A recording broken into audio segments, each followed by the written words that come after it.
الحمد لله الذي خلق الإنسان وعلمه البيان وأنزل له القرآن وجعله شفاء وهدى ورحمة لذوي الإيقان ونشهد أن لا إله إلا الله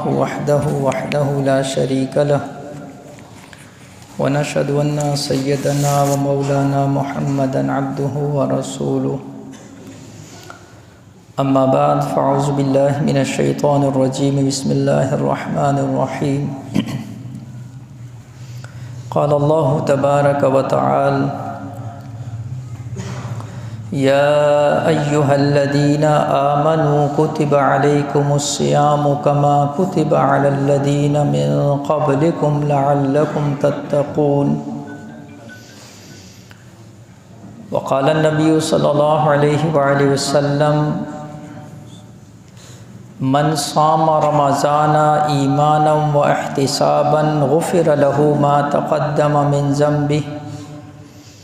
او كما قال علیہ الصلاة والسلام رواه البخاری ان اللہ وملائکته يصلون علی النبی یا ایہا الذین آمنوا صلوا علیہ وسلموا تسلیما اللہم صل علی محمد فی اول کلامنا اللہم صل علی محمد فی اوسط کلامنا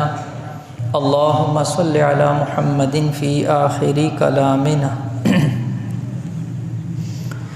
میرے دوستو بھائی عزیزو، شعبان کا آخری جمعہ اور اس کے بعد کل یا پرسوں انشاءاللہ رمضان المبارک کا بابرکت اور بسعادت مہینہ اس کی ابتدا ہو رہی ہے۔ اس حوالے سے رمضان المبارک کا استقبال اور اس کے اعمال، چند فضائل اور مسائل آپ کے سامنے عرض کرنے ہیں۔ اس لیے کہ یہ وہ بابرکت اور باسعادت مہینہ ہے جس کو سید الشہور کہا جاتا ہے، تمام مہینوں کا سردار مہینہ۔ یہ وہ مہینہ ہے جس کا انتظار اللہ کے نبی صلی اللہ علیہ وآلہ وسلم رجب کا چاند دیکھتے تو اللہم بارک لنا فی رجب و شعبان و بلغنا رمضان دعائیں پڑھ کر حضور صلی اللہ علیہ وآلہ وسلم رمضان کا انتظار شروع فرما دیتے۔ اسی سے آپ اندازہ کریں کہ ابھی چاند رجب کا دیکھا، پورا رجب بھی باقی ہے، پورا شعبان بھی باقی ہے، اس کے بعد رمضان نے آنا ہے، لیکن حضور علیہ الصلوۃ والسلام رجب کا چاند دیکھتے ہی رمضان کا انتظار کرنا شروع کر دیتے تھے۔ اس لیے استقبال رمضان کا عنوان دیا کہ جب کوئی عظیم الشان اور بڑا مہمان آتا ہے تو لوگ اس کے لیے استقبال کرتے ہیں۔ تو جب ایک دنیاوی مہمان کا استقبال کیا جاتا ہے اور اس کے لیے پلکیں بچھائی جاتی ہیں، اہتمام کیا جاتا ہے، تو ایک ایسا مہمان جس کی برکت سے اللہ پاک گناہوں کو معاف کریں گے، ایک ایسا مہمان جس کی برکت سے اللہ پاک تقویٰ عطا کریں گے، ایک ایسا مہمان جس کی برکت سے اللہ ذکر اور تلاوت کی توفیق عطا فرمائیں گے، ایک ایسا مہمان جس کی برکت سے اللہ پاک مساجد کو آباد فرما دیں گے، ایک ایسا مہمان جس کی برکت سے مساجد میں تکبیر اولیٰ کا اہتمام شروع ہو جائے گا، ایک ایسا مہمان جس کی وجہ سے اللہ رزق میں برکت دے دیں گے، ایک ایسا مہمان جس کی برکت سے اللہ پاک گھروں کے اندر ذکر اور تلاوت اور درود شریف سے آباد کر دیں گے، ایک ایسا مہمان جو بچھڑے ہوئوں کو، گناہگاروں کو، خطاکاروں کو، سیاکاروں کو، اللہ سے دور ہوئے ہوئوں کو بھی اللہ سے ملانے کے لیے آ رہا ہے، تو اس مہمان کا استقبال کتنا اہم اور ضروری ہے۔ عرب کے اندر جب کوئی مہمان آتا ہے تو اس کے استقبال کے اندر اہلاً و سہلاً، مرحباً بکم کہا جاتا ہے۔ مرحب رحب سے ہے، رحب کا معنی ہوتا ہے کشادگی۔ عرب کے اندر جب کوئی مہمان آتا ہے تو اس کو مرحباً بکم کہا جاتا ہے، اور اس کو یہ احساس دلایا جاتا ہے کہ تیرے آنے سے میرا دل تنگ نہیں ہوا، بلکہ تیرے آنے سے میرے دل میں کشادگی آئی ہے، تیرے آنے سے مجھے پریشانی نہیں ہوئی، تیرے آنے سے مجھے خوشی ہوئی ہے۔ اس لیے اس کے لیے ایسے الفاظ استعمال کیے جاتے ہیں۔ تو رمضان المبارک، اس کے آنے سے بھی دل میں تنگی نہ ہو، اس کے آنے سے بھی کوئی پریشانی نہ ہو، بلکہ اس کے آنے سے کشادگی اور خوشی کا اظہار ہو، اور وہ خوشی، وہ اظہار زبانی کلامی نہ ہو، بلکہ ہم اپنے عمل سے یہ ثابت کریں کہ رمضان سے پہلے کی اور رمضان کے آنے کی بعد کی معمولات اور زندگی کے اندر فرق صاف نظر آئے۔ یہ نہیں کہ 11 مہینے جس طرح اپنے کاموں کے اندر صرف کر دیے، اس 12ویں کو بھی اس طرف لگا دیا جائے، نہیں، ان 11 اور اس 12ویں کے اندر فرق نظر آنا چاہیے۔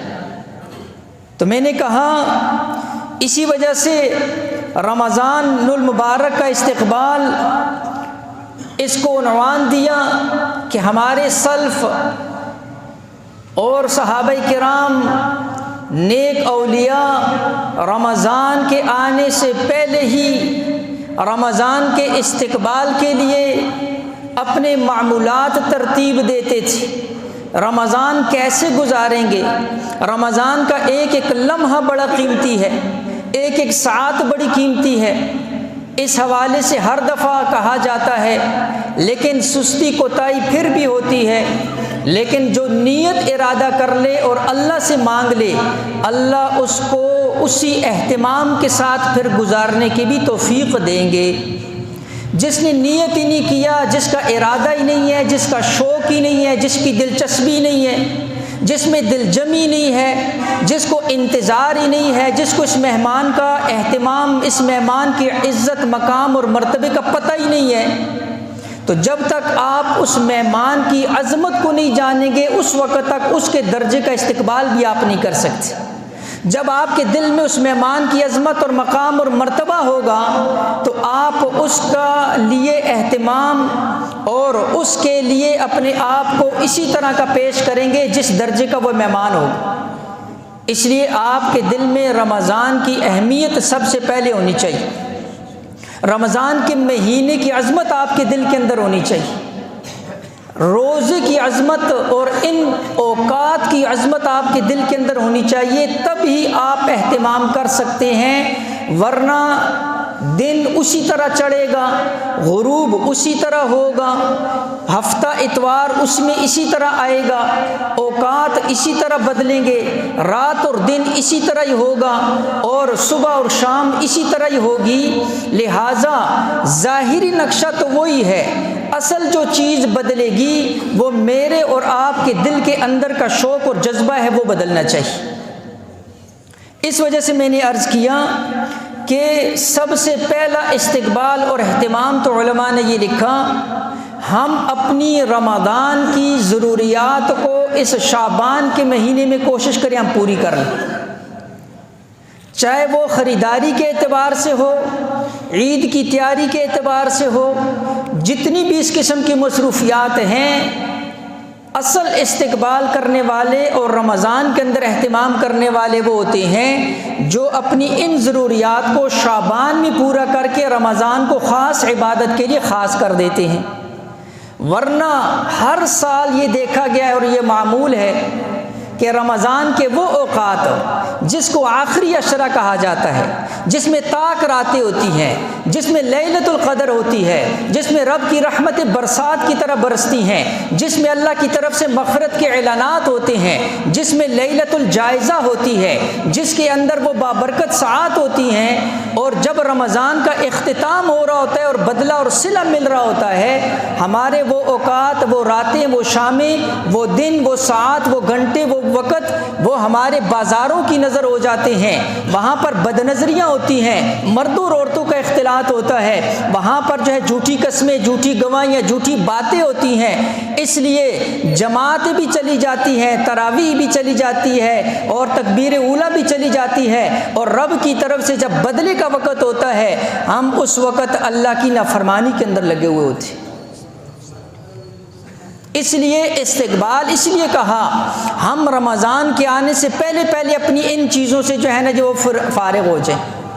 تاکہ ہم اہتمام کے ساتھ رمضان کے اندر اپنی عبادات کے جو اہتمام کر لیں، اور رمضان کو خاص کر دے اس ایک مہینے کو اللہ کی 11 ماہ کام کیا، بہت کمایا، بہت کچھ کیا، یہ کیا وہ کیا، اس ایک مہینے کو جو ہے نیت کر لے کہ اس کو اللہ کے لیے خاص کرنا ہے، بس اس کو اللہ کے لیے خاص کرنا ہے، اس کو عبادت کے لیے خاص کرنا ہے، اس کو ذکر تلاوت معمولات کے لیے خاص کرنا ہے۔ انشاءاللہ جب ہم نیت کر لیں گے، پکا ارادہ کر لیں گے اور اللہ سے توفیق مانگیں گے تو اللہ پاک ہمیں اہتمام کی بھی توفیق دیں گے۔ کتنے ایسے ہیں جب وہ نیت ارادہ کر لیتے ہیں، اللہ پاک ان کے لیے آسان کر دیتے ہیں، اللہ ان کے اوقات میں برکت ڈال دیتے ہیں۔ تو یہ اس لیے جو ہے تمہیدی بات عرض کر رہا ہوں کہ یہ بہت ہی اہم چیز ہے، اور میں نے کہا رمضان کی سب سے اہم عبادت وہ روزہ ہے، سب سے اہم عبادت وہ روزہ ہے۔ کتب علیکم الصیام، لیکن اس سے پہلے ایک جملہ ہے، یا ایھا الذین آمنوا، اللہ فرما رہے ہیں اے وہ لوگو جو مجھ پر ایمان لائے ہو، اے وہ لوگو جو میرے اوپر ایمان رکھے ہوئے ہو، اے وہ لوگو جن کو ایماندار کہا جاتا ہے، اے وہ لوگو جو ایمان والے کہلاتے ہیں۔ یا ایھا الناس نہیں کہا، سارے انسانوں، یہودیوں کو خطاب نہیں ہے، عیسائیوں کو نہیں ہے، ہندوؤں کو نہیں ہے، غیر مسلموں کو نہیں ہے، یہ خطاب اللہ نے ایمان والوں سے فرمایا ہے۔ اللہ کی قسم، اللہ ہمیں اس خطاب کی چاشنی، اس کے اندر مٹھاس، اس کے اندر اپنائیت کا احساس اللہ وہ ہمیں عطا فرما دے کہ اللہ نے کس مٹھاس کے ساتھ، کس چاشنی کے ساتھ، کس اپنائیت کے ساتھ، کس تعلق کے ساتھ، کس نسبت کے ساتھ ہمیں خطاب کیا ہے، اے وہ لوگو جو مجھ پر ایمان لائے ہو۔ ماں اور باپ محبت سے اپنی اولاد کو خطاب کر لے، وہ اولاد بچتی چلی جاتی ہے، وہ جان قربان دینے کے لیے تیار ہو جاتی ہے۔ رب العالمین خطاب کر رہا ہے، جس کے قبضے میں آسمان ہے، جس کے قبضے میں زمین ہے، جس کے قبضے میں ہوا اور فضا ہے، ساری کائنات کا جو خالق بھی ہے، مالک بھی ہے، رازق بھی ہے، قادر بھی ہے، حافظ بھی ہے، ناصر بھی ہے، قدیر بھی ہے، خبیر بھی ہے، علیم بھی ہے، سمیع بھی ہے، بصیر بھی ہے، اول بھی ہے، آخر بھی ہے، کائنات اس کی، زمین اس کی، ہوا اس کی، فضا اس کی، جانور اس کے، ملائک اس کے، مخلوقات اس کی، نوری اس کی، خاکی اس کی، ساری کی ساری کائنات جس کے قبضے میں جو رب العالمین ہے، جو خالق ہے، جو مالک ہے، جس نے پیدا کیا، جس نے رزق دیا، جس نے دکھایا، جس نے سنایا، جس نے بلوایا، جس نے چلوایا، جس نے پکڑوایا، جو اول آخر جس کے قبضے کے اندر میری اور آپ کی ایک ایک بال اور کھال اور گوشت اور پوست اور خون اور رگ اور جسم ہے، وہ رب خطاب کر رہا جو ساری کائنات کا خالق، اے وہ لوگو جو مجھ پر ایمان لائے ہو۔ ایمان والوں کو اللہ نے خطاب کیا۔ ایک پارٹی کا بڑا کسی جلسے میں کسی اپنے سپورٹر کا نام لے لے، وہ جو ہے لوگوں کو دکھاتا پھرتا ہے، وہ تصویر دکھاتا ہے، میں نے اپنے جو ہے فلاں قائد کے ساتھ، فلاں لیڈر کے ساتھ میری یہ تصویر دیکھو، اس پر فخر کرتا ہے، ایک مخلوق کے ساتھ تعلق پر فخر کرتا ہے، ایک دنیاوی چھوٹے سے عہدے پر فخر کرتا ہے، وہ خالق کائنات ہے، وہ رب العالمین ہے، وہ تمہیں اور مجھے اپنی نسبت کے ساتھ یاد کر رہا ہے، اے ایمان والو یہ روزہ میں نے تمہارے اوپر فرض کیا ہے، یہ روزہ میں نے تمہارے اوپر فرض کیا ہے۔ فرض کا لفظ کتب علیکم الصیام، اس رمضان کی سب سے اہم عبادت وہ روزہ ہے۔ کما کتب علی الذین من قبلکم، تمہارے ساتھ کوئی دشمنی نہیں، تمہارے ساتھ کوئی زیادتی نہیں، تمہارے ساتھ کوئی بوجھ نہیں، کوئی اضافی بوجھ نہیں ڈالا، یہ وہ عبادت ہے جو تم سے پہلے لوگ بھی کرتے آ رہے ہیں، یہ وہ عبادت ہے، یہ وہ عمل ہے جو پہلے لوگوں نے بھی کیا ہے۔ کیوں؟ لعلکم تتقون، تمہیں پرہیزگار دیکھنا چاہتا ہوں، تمہیں تقوی والا دیکھنا چاہتا ہوں، تمہیں اللہ والا دیکھنا چاہتا ہوں، تمہاری نسبت اپنے ساتھ جوڑنا چاہتا ہوں، تمہارے گناہوں کو مٹانا چاہتا ہوں، تمہیں اپنے ساتھ خاص کرنا چاہتا ہوں، تمہیں اپنا بندہ بنانا چاہتا ہوں۔ لعلکم تتقون، تاکہ تم تقوی والے ہو جاؤ۔ تقوی والا کس کو کہتے ہیں؟ اللہ والے کو کہتے ہیں۔ اللہ والے کو یہ نہیں کہ ہواؤں کے اندر اڑ رہا ہے وہ اللہ والا ہے،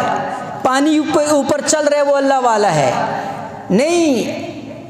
جس کی نسبت اللہ کے ساتھ جڑ گئی، جس کے دل میں اللہ آ گیا، جس کے دل میں اللہ کی محبت آ گئی، جس کا اللہ کے ساتھ تعلق جڑ گیا، نسبت جڑ گئی، لو لگ گئی، اللہ کے نام پر اپنے آپ کو مٹانے والا بن گیا، اللہ اکبر کی صدا سن کر مسجد کی طرف قدم اٹھانے والا لگ گیا، چلنے والا، سردی ہے اللہ اکبر کی آواز سنی، ٹھنڈ کو نہیں دیکھا، وضو کے لیے اٹھ گیا، گرم بستر چھوڑ دیا، اسی کو تو اللہ کا ولی کہتے ہیں۔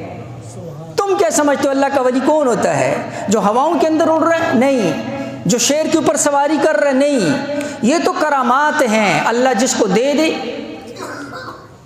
ہمارے استاد فرمایا کرتے اس زمانے کے اندر اللہ کا ولی وہ ہے اللہ اکبر کی صدا پر لبیک کہتا ہوا 5 وقت کی نماز کے اندر اپنا سر سجدے کے اندر جھکا دے، فرمایا یہ اللہ کا ولی ہے۔ نماز کی توفیق بھی ہر کسی کو نہیں ہوتی، اللہ ہر کسی کو اپنے گھر نہیں آنے کی توفیق دیتا ہے، اللہ ہر ایک کو نہیں بلاتا ہے، میں اور آپ بھی ہر ایک کو اپنے گھر میں نہیں گھسنے دیتے ہیں۔ تو جب دل صاف ہوتا ہے اللہ خود ہی اس دل کے اندر آ جاتا ہے۔ گندی جگہ میں اور آپ نہیں بیٹھتے ہیں، اللہ گندے دل میں نہیں آتا ہے۔ لعلکم تتقون، اللہ فرماتے ہیں اس دل کو صاف کرو، پھر دیکھو اس کے اوپر میری تجلیات کا عکس پڑے گا، میری محبت کا عکس پڑے گا، میرے تعلق کا عکس پڑے گا۔ جب وہ تجلیات، محبت، تعلق، نسبت، چاشنی اور تعلق نسبت آئے گی، پھر جب تم ہاتھ اٹھاؤ گے بلا اختیار تمہاری آنکھوں سے آنسو بھی جاری ہو جائیں گے۔ کئی دفعہ ایسے ہوتے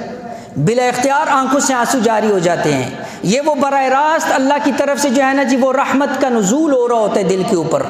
میں نے عرض کیا لعلکم تتقون، اللہ فرماتے ہیں روزہ کیوں آ رہا ہے؟ تمہیں اپنا بنانے کے لیے، تمہیں اپنے ساتھ تعلق اور نسبت کے لیے یہ روزہ آ رہا ہے۔ اس لیے میں نے عرض کیا بڑی اہم عبادت اور سب سے اہم عبادت جو ہے، اس لیے رب نے فرمایا صحیح بخاری کی روایت کے اندر حضور علیہ الصلوۃ والسلام فرماتے ہیں حدیث قدسی الصوم لی وانا اجزی بہ، روزہ خاص میرے لیے، اجر بھی میں خود عطا کروں گا۔ کسی عبادت کے لیے نہیں، روزے کے ساتھ اس کو خاص کیا۔ اور علماء نے ایک عجیب نکتہ لکھا، فرمایا طواف غیر اللہ کے لیے بھی ہوا، سجدہ غیر اللہ کے لیے بھی ہوا، نظر و نیاز غیر اللہ کے لیے بھی ثابت ہوئی ہے، لوگوں نے کی ہے، یعنی اس کے اندر اللہ کے ساتھ لوگوں نے شریک کیا، طواف کے اندر بھی، اسی طرح سجدے کے اندر بھی، اسی طرح جو ہے نظر و نیاز کے اندر بھی۔ روزہ وہ عبادت ہے جو غیر اللہ کے لیے کسی نے نہیں کی ہے۔ روزہ اگر ہوا رکھا گیا ہے تو صرف اللہ کے لیے رکھا گیا ہے، غیر اللہ کے لیے روزہ نہیں رکھا گیا۔ لہٰذا یہ بھی اس عبادت کی خاصیت، اس میں ریاکاری نہیں ہو سکتی ہے، یہ بندے اور رب کا معاملہ ہے بس، تیسرا اس میں کوئی داخل ہی نہیں ہو سکتا۔ نماز میں کھڑے ہو نظر آ رہا، حج پر گئے ہو نظر آیا، لوگوں کو پتہ چل گیا، طواف کر رہے ہو نظر آ رہا ہے، عمرے پر گئے ہو نظر آ رہا ہے، صدقہ دے رہے ہو لوگوں کو پتہ چل گیا، زکوٰۃ دی نظر آ رہی ہے، کوئی اور خیر کا کام کیا نظر۔ روزہ بندے کا اور رب کا معاملہ، تیسرا اس میں کوئی دخل ہی نہیں ہے۔ اس لیے فرمایا معاملہ میرے اور بندے کا ہے، تو جب بدلہ دینے کی بھی باری آئے گی تو اللہ فرمائیں گے کہ سارے پیچھے میں سے فرشتے ہٹو، اب میں براہ راست اپنے بندے کو جو ہے اس عمل کا بدلہ عطا فرماؤں گا۔ اس لیے میں نے عرض کیا بہت اہم اور استقبال، اس لیے میں بار بار وہ لفظ پیچھے جاتا ہوں۔ میں نے عرض کیا جب آپ کو مہمان کی عظمت کا پتہ چلے گا تو آپ اسی درجے کا اس کے لیے اہتمام بھی فرمائیں گے۔ تو یہ ہم مہمان کی عظمت عرض کر رہے ہیں آپ کے سامنے کہ کتنا بڑا مہمان آ رہا ہے، دروازے پر دستک دیا کھڑا ہوا ہے، بس اندر آنے کی دیر ہے۔ اب یہ آپ کے اوپر ہے کہ آپ اس مہمان کا اہتمام کیسے کرتے ہیں، اس کا اعزاز و اکرام کیسے کرتے ہیں، اس مہمان کو خوش بھیجتے ہیں یا ناراض کر کے بھیجتے ہیں۔ دنیاوی مہمان کے لیے ہم اور آپ بھیجتے ہیں کہ خفا نہ ہو جائے، ناراض نہ ہو جائے، واپس جا کر کسی جگہ کسی مجلس کے اندر میری شکایت نہ کر دے۔ تو کبھی یہ سوچا ہے کہ یہ رمضان رب کی طرف سے مہمان آیا، واپس جا کر یہ کس کو بتائے گا اور سنائے گا؟ اگر واپس جا کر اللہ کو شکایت لگا دی تو پھر کیا ہوگا؟ ایک عام بندے کی شکایت سے ہم ڈرتے ہیں، رمضان نے جا کر رب کے ہاں شکایت لگا دی کہ میں تیرا مہمان بن کر گیا تھا، تو نے خطاب بھی ایمان والوں کو کیا تھا، مسلمانوں کو کیا تھا، کلمہ پڑھنے والوں کو کیا تھا، لیکن انہوں نے تیرے مہمان کا اکرام نہیں کیا۔ تو جس طرح اللہ دینے پر پھر قادر ہے، ان بطش ربک لشدید، اللہ کی پکڑ بھی پھر بڑی سخت۔ تو میں نے عرض کیا 11 مہینے بڑے کام کیے، اس ایک مہینے کو جو ہے نا جی خاص کر لو، اور اسی طرح علماء نے لکھا رمضان کا احترام کرو، احترام اپنی گاڑیوں کے اندر، دکانوں کے اندر، گھروں کے اندر، ہر وہ نافرمانی والی چیز کو جو ہے نا جی سٹاپ، اس کے اوپر فل سٹاپ لگاؤ۔ میوزک، کئی دکاندار راتوں کو کام کر رہے ہیں، اللہ اکبر، ادھر سے قرآن پڑھا جا رہا ہے، مساجد میں تراویح ہو رہی ہیں، معذرت کے ساتھ ہمارے کپڑے سینے والے، اس طرح کے اور جو بہت سے لوگ راتوں کو جو ہے، صرف یہ نہیں ہے کہ نہ تراویح کا اہتمام نہ نمازوں کا اہتمام، عبادت چھوٹی الگ، وہ الگ گناہ۔ اس ساعت کے اندر جب قرآن پڑھا جا رہا ہے پڑوس والی مسجد کے اندر، اور حدیث میں آتا ہے جب قرآن پڑھا جاتا ہے اللہ کی رحمت وہاں پر نازل ہو رہی ہے، ایسی پڑوس کے اندر جو ہے انہوں نے اللہ کی نافرمانی گانے بجانے لگائے ہوئے تھے، کہتے ہیں ہم سے کام ہی نہیں ہوتا، گانے جب تک نہ سنے ہم سے کام ہی نہیں ہوتا۔ یہ حال اس درجے کے اندر جب ہم پہنچ چکے ہیں، اللہ کی قسم اپنی بربادی کی شکایت کسی سے نہ کرو، اپنی بربادی کے لیے کہیں جا کر نہ دعائیں مانگو، نہ منتیں مانگو، نہ کوئی چڑھاوے چڑھاؤ، نہ کسی مولوی کے پاس جا کر تویز مانگو، نہ تمہارا اللہ کی قسم تویز سے کام بنے گا، نہ جو ہے نا جی تمہارا کسی کی دعا سے ولی تمہارے لیے سارا رات بھی مصلی پر بیٹھ جائے، اس کی دعا بھی تمہارے اوپر اثر نہیں کرے گی، اس لیے کہ تم نے خود اپنی بربادی کا انتظام مکمل کیا ہوا۔ تم خود اپنے آپ کو برباد، جب تم خود چاہتے ہو کہ اللہ کا غضب میرے اوپر آئے، تو بتاؤ اس بربادی کو دور کرنے کے لیے تم نے جو تعویذ کروایا تمہاری نیت کیا ہے؟ کہ یہ تعویذ جس کے اندر کوئی آیت ہے، اس آیت کی برکت سے ادھر پورا قرآن تم نے چھوڑ دیا، ادھر ایک آیت تعویذ کے اندر لکھ کر تمہارے اوپر کیا اثر کرے گی بتاؤ ذرا۔ یہ ہماری کم علمی، کم سطحی ہے، اس لیے ہمارے لیے بھی ایسے پھر ہر گلی کے اندر بیٹھے ہوئے ہیں جو کہتے ہیں 10,000 دو، تمہارا جو ہے نا جی فلاں کام ہو جائے گا، تمہارے کاروبار ٹھیک ہو جائیں گے، تمہارے مسئلے حل ہو جائیں گے، تمہاری پریشانی دور ہو جائے گی، تمہاری وہ فلاں ٹینشن دور ہو جائے گی۔ ٹینشن لائی تم خود ہو، سبب تم خود بنے ہو، ادھر جا کر 10-20 ہزار، یہ 10-20 ہزار جب اللہ کا حکم آیا، زکوٰۃ کا وقت آیا، صدقات کا وقت آیا، خیرات کا وقت آیا، رمضان آیا، اس کے اندر کسی کو افطاری کرواؤ، اس کے اندر کسی غریب کے لیے جو ہے نا جی صدقہ خیرات کرو، یہ 10,000 ادھر لگانے تھے، لیکن جو ہے تم نے راستہ غلط کر دیا، اس لیے جو ہے نہ خدائی ملا نہ وصال صنم۔ بہرحال یہ بات کہیں اور چلی جائے گی. میں نے عرض کیا کہ دیکھو ہمارے ہاں جو ہے ان چیزوں کا اہتمام نہیں ہوتا ہے، اس لیے ایک تو جو ہے نا جی رمضان کا احترام کیا جائے. رمضان کے احترام میں خاص کر اس مہینے کے اندر ان چیزوں سے جو ہے اپنے آپ کو بہت زیادہ بچایا جائے. اور اسی طرح اہم چیز اس رمضان کے اندر قرآن کی تلاوت. رمضان اور قرآن ان کو آپس کے اندر خاص نسبت ہے. اللہ نے رمضان کی فضیلت کے لیے سب سے جو بڑی فضیلت ہے رمضان کی وہ یہ ہے، علماء نے لکھی ہے کہ اللہ نے اپنے قرآن کے نزول کے لیے اس مہینے کا انتخاب کیا ہے. شہر رمضان الذی انزل فیہ القرآن، اللہ نے رمضان کے لیے قرآن کے لیے رمضان کا انتخاب کیا ہے. یہ اس مہینے کی سب سے بڑی فضیلت ہے، اس لیے اس مہینے کے اندر رمضان کے اندر قرآن کا بہت زیادہ اہتمام کرنا چاہیے. ابن حجر عسقلانی رحمہ اللہ نے گزارش ہے جو حضرات دیر سے آیا کریں نا، جہاں جگہ ملے وہیں بیٹھ جایا کریں، اگلی صفوں میں آنے کی کوشش نہ کیا کریں. سخت قسم کی جو ہے نا جی یہ حدیث میں بھی منع ہے، مسلمان کی بے اکرامی بھی ہے، اور گزارش ہے جو پہلے آیا کریں وہ اگلی صفوں کے اندر بیٹھا کریں. جو اگلی صفوں میں بیٹھ گئے ہیں پھر ان سے گزارش ہے کہ جب نماز ہو جایا کرے تو پھر ادھر سے بندروں کی طرح چھلانگیں نہ لگایا کریں. معذرت کے ساتھ یہ لفظ میں نے استعمال کی. جب اگلی صفوں میں بیٹھ گئے ہیں اب تمہارے اوپر ضروری ہے کہ پچھلے بندے کی بھی نماز کا خیال کرو. مہربانی کر کے ایک مسئلہ ذہن کو علماء نے لکھا ہے، جو بندہ جمعے والے دن لوگوں کے کندھے پھلانگ کر آگے آئے گا اس کے لیے بہتر تھا کہ یہ جمعے کی نماز کے لیے نہ آتا، گھر میں ظہر کی نماز پڑھ لیتا. اتنا بڑا گناہ ہے. جمعے کے لیے نہ آتا، گھر میں ظہر کی نماز پڑھ لیتا، بس یہ اس کے لیے کافی تھا. لوگوں کے کندھے پھلانگ کر آگے آنے سے بہتر ہے گھر میں ظہر کی نماز پڑھ لو. یہ اتنی اہم چیز ہے. اس لیے یہ چھوٹی چھوٹی چیزیں ہوتی ہیں، ہم ان کا اہتمام نہیں کرتے، الٹا گناہگار ہو جاتے. جو آگے کھڑا ہو گیا وہ پیچھے والوں کا خیال کرے، اور پہلے آنے والوں سے گزارش ہے وہ اگلی صفوں کے اندر پہلے بیٹھا کرے تاکہ پیچھے آنے والے پھر ترتیب سے پیچھے صفوں کے اندر بیٹھا کرے، درمیان میں جگہ نہ چھوڑا کرے. جس طرح ہم نماز کی صفوں کے اندر بار بار اعلان کرتے ہیں کہ اگلی صف کو پر کرو، اگلی صف کو پر کرو، اگر ہم بیٹھتے ہوئے اسی طرح بیٹھیں کہ ہم ترتیب کے ساتھ بیٹھیں اور جو خالی جگہ ہے پیچھے آنے والا اگلی صف کے اندر بیٹھ جائے تو انشاءاللہ جو ہے اس سے صفوں کی ترتیب کے اندر بدمزگی نہیں ہوگی. جتنا اگلی صف کے اندر اللہ کے بندے بیٹھو گے اتنا ثواب زیادہ ہے. پچھلی صف سے اگلی صف کا ثواب زیادہ ہوتا ہے، لیکن پتہ نہیں کیوں ہم پیچھے. اور علماء نے لکھا شیطان انسان کو صفوں میں پیچھے کرتا رہتا ہے اور پچھلی صفوں میں آتے آتے اس کو مسجد کے دروازے سے باہر نکال دیتے. جو پیچھے کوشش کرے گا یہ ذہن کے اندر رکھو، یہ پھر اس کو شیطان پچھلے دروازے سے ہی باہر نکال دے گا. تو ہم اہتمام کریں. تو میں نے عرض کیا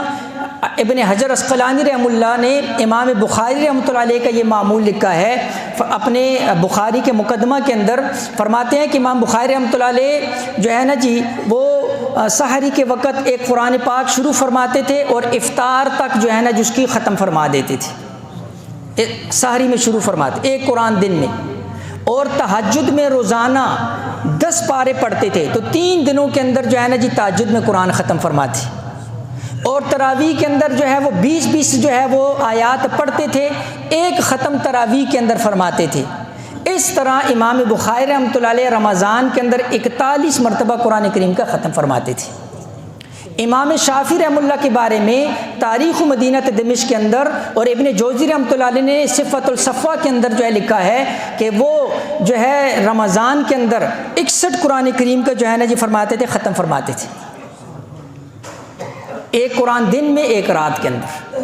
ایسے اللہ پاک نے ان کے جو ہے اوقات کے اندر برکت عطا فرمائی. شیخ ذکری رحمۃ اللہ علیہ جنہوں نے جو ہے فضائل اعمال وہ خود فرماتے ہیں، انہوں نے لکھا ہے اپنی کتاب کے اندر کہ میری دادی اماں، عورتوں کا سنو سرا، وہ قرآن کی حافظہ تھی، سارے اپنے جو ہے نا جی گھر کے کام کرتی تھی، اس کے باوجود گھروں کے کاموں کے ساتھ ایک قرآن اور 10 پارے اضافی یہ روزانہ کا رمضان میں معمول تھا. عورتوں کے اندر جو ہے نا جی ایسا جذبہ تھا. تو ہم کم از کم اتنا اہتمام تو کریں رمضان کے اندر 1 یا 2 جو ہے نا قرآن کریم کے ختم کا اہتمام. اللہ کے بندو زندگیاں گزر جاتی ہیں، کسی سے پوچھو نا 40 سال 45 سال عمر ہے، 40-45 سال میں ہو سکتا ہے شاید کہیں 40-45 مرتبہ ہی قرآن کریم کا ختم نصیب نہیں ہوا ہوگا۔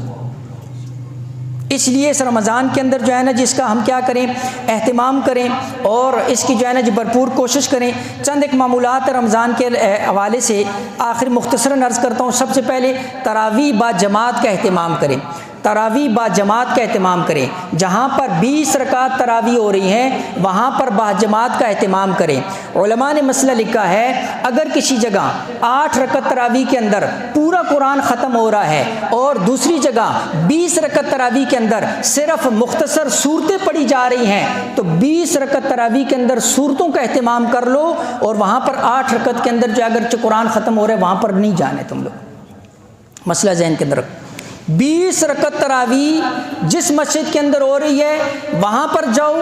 اس کا اہتمام کرو، اور اگر تمہارے قریب کہیں ایسی 20 رکعت والی نہیں ہے، علماء نے مسئلہ لکھا ہے گھر کے اندر اپنے مستورات اور بچوں کو اکٹھا کر کے گھروں کے اندر تراویح کی جماعت کروا لو، ایسی جگہ جو ہے وہ جانے سے۔ دوسری بات جو ہے نابالغ امام کے پیچھے تراویح نہیں ہوتی ہے، اس لیے تراویح کے اندر وہاں پر تراویح کا اہتمام کرو کہ جس کا امام جو ہے وہ نابالغ نہ ہو۔ اور اسی طرح جو ہے میں نے عرض کیا کہ معمولات عرض کر رہا ہوں کہ رمضان کے اندر نوافل کا اہتمام، اس میں تہجد اور اس کے اندر جو ہے جو اوابین ہے، چاشت ہے، تحیۃ الوضو ہے، تحیۃ المسجد ہے، صلاۃ التوبہ ہے، صلاۃ التسبیح ہے، نوافل کا جو ہے نا ہم زیادہ سے زیادہ کیا کریں، اہتمام کریں، ذکر اور درود شریف کا زیادہ اہتمام کریں، سحری کھانے کا اہتمام کریں، اگرچہ ایک آدھ کھجوری کیوں نہ ہو، غربا مساکین کے جو ہے افطار کا اہتمام کریں جتنی اللہ نے وسعت دی ہے۔ اور آخری بات تاجر حضرات، ناجائز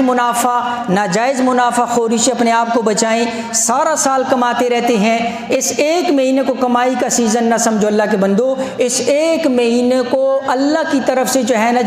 اللہ کی طرف سے برکتوں کا مہینہ سمجھو اور اللہ کی طرف سے عنایتوں کا مہینہ سمجھو۔ ایسا نہ ہو کسی روزہ دار غریب مسکین بیچارہ دیہڑی کر آیا، اتنا ہی اس کے پاس سامان تھا، تم نے دھوکے کے ساتھ ناجائز منافع کے ساتھ اس کے روزے کو، جو اس کے بچے وہاں پر روزے کی حالت کے اندر ہیں اور انہوں نے کس حالت کے اندر روزہ رکھا ہوا ہے، پھر کس حالت کے اندر جا کر وہ افطاری کا سامان لے رہا ہے، تم نے اس کے ساتھ جو ہے نا ناجائز کام کر لیا اور اس کے جو ہے ناجائز منافع اس سے لے لیا۔ ایسا نہ ہو یہ تمہارے 10-20 ان جو 20,000 کے اندر شامل ہوئے ہیں، ان 10-20 اس بیچارے کی وجہ سے تمہارے ان 10-20 ہزار کو بھی جو ہے نا بے برکت کر دیں گے اور کہیں وہ جو ہے تمہارے گلے کا توق نہ بن جائے۔ اس لیے اہتمام کرنا چاہیے۔ اللہ جل شانہ سمجھ کر عمل کی توفیق دے۔ وآخر دعوانا الحمدللہ رب العالمین۔